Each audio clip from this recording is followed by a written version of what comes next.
outgoing and current president of the Professional Speakers Association of Southern Africa, Robin Pullen. El Presidente, as I call all presidents. How are you doing? I'm good, thank you. Thanks, Billy, for this opportunity to chat.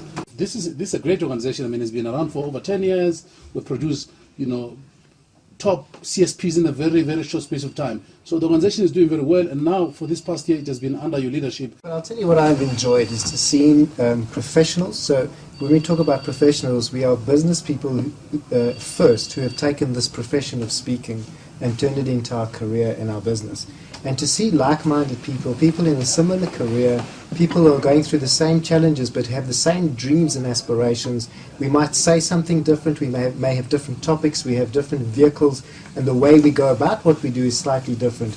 But we're in the same game together, and to see those people connect more authentically across the major cities and across the nation and even across the continent, to see how our profession and our craft is growing from city to town to metro to across this, what we can smell, this beautiful earth of Africa.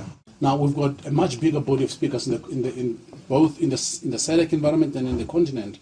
And what is your feeling about some people who are not within the fraternity? What is it that you believe they are missing out by not being part of this? So what I enjoy most about not only the professional speakers of Southern Africa, but also being a member association of the Global Speakers Federation. So we're part of a family that really does extend across the entire globe. I follow in footsteps of giants like you who've got friends across the continent and around the world, and I can pick up the phone, I can Skype call, I can send a text message, I can get some insight and some opinion and a perspective of an aspect of growing my business or engaging in a new market, or how my product or my service is working or not working. I can get insight from someone across the globe at any time.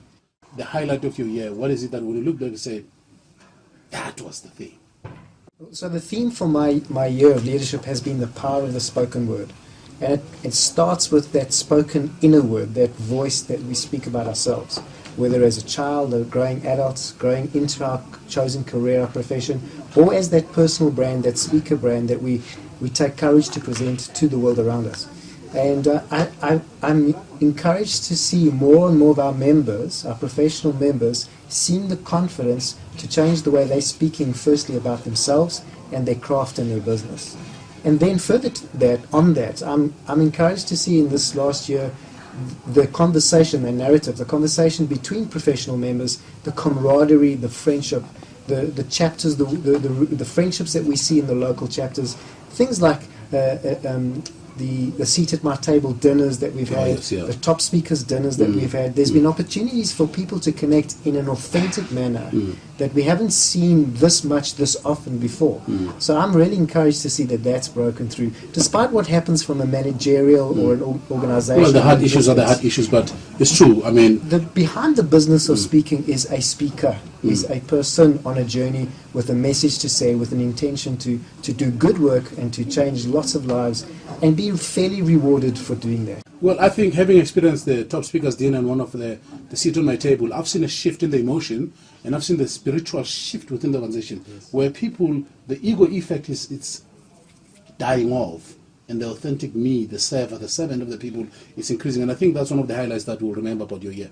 Now, what is the parting shot that you want to leave to our viewers, both as an outgoing president and as a professional speaker?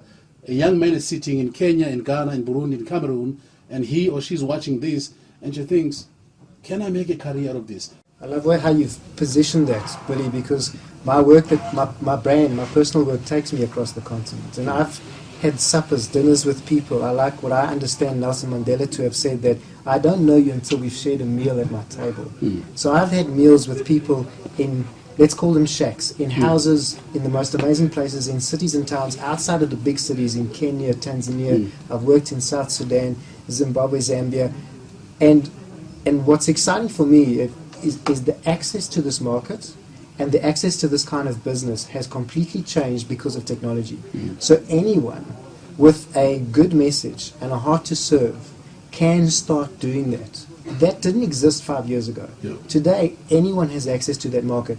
Now listen, access doesn't mean that you're good, and access and good doesn't mean that your stuff will work. Yeah. So that's why we're a professional body of people who have chosen to make this their profession, and we work on our business. We work on the business of being a speaker, of serving, of providing products and changing lives. But today, what's more exciting than ever before is that the barrier to entry, the barrier for good people with great messages who can change lives across the continent and across the world, is that barrier is every year it's decreasing.